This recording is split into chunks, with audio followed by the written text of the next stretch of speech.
Hello Galiday, kumusta na po kayo? Kumusta po ang inyong mga paa? Kumusta po ang ating mga kamay na malapit sa puso at malapit po sa ating body system? Kumusta po ang ating mga daliri? Nakakasuffer ba kayo ng pamamanhid or tingling sensation lalo na sa madaling araw at pagising sa umaga? Kailan ka ho nagpa-check up? Nagpa-body analysis? Alam niyo po ba ang ating mga paa, ang ating mga fingers, related po yan sa ating body cycle system, lalo na po sa ating colon. At alam niyo po ba itong guts na ito ay very important to build up our healthy body. Ito po isang paalala lamang. Colon, the final segment of the digestive tract, often associated only with waste, yet essential to absorption, balance, and microbial life. It begins where the small intestine ends, forming a long, looping pathway that frames the abdominal cavity. As material enters, most nutrients have already been absorbed, but the colon takes over what remains. Its primary role is water recovery.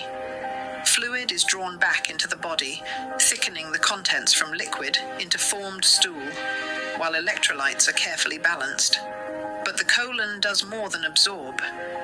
It is home to trillions of bacteria, the gut microbiota, living in a dense ecosystem along its lining.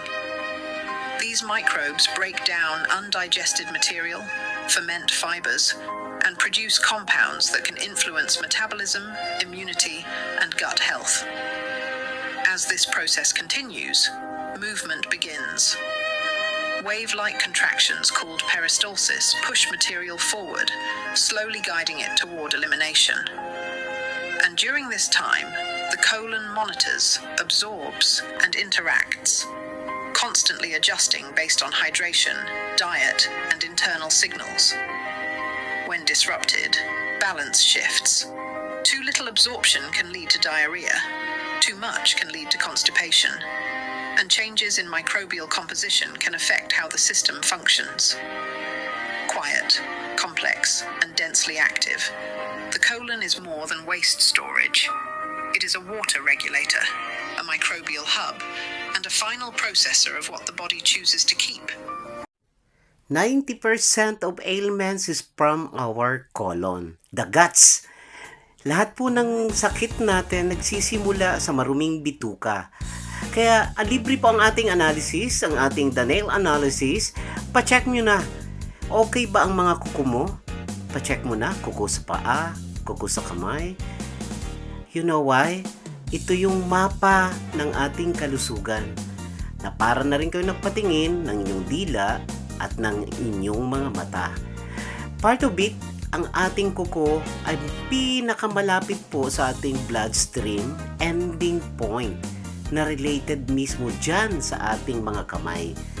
Lalo na kung mayroong mga pain reactions at nagbibigay ito ng lack of oxygen sa ating mga lymph nodes, yung sensor, capability, and the capacity ng how to hold ng anumang bagay, mabigat man yan o magaan, nagsisimula yan sa kamay.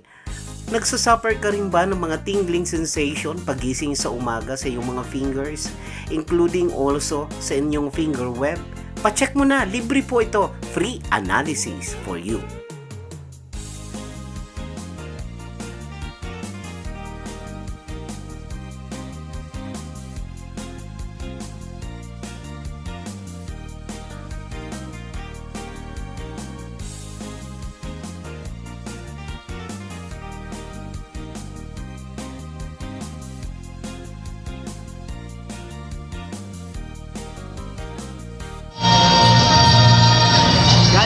God day mga kababayan.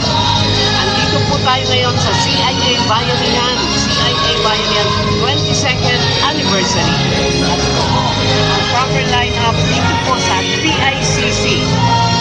And mga kababayan, isa na naman po makabuluhang araw para po sa inyo mga kabayani.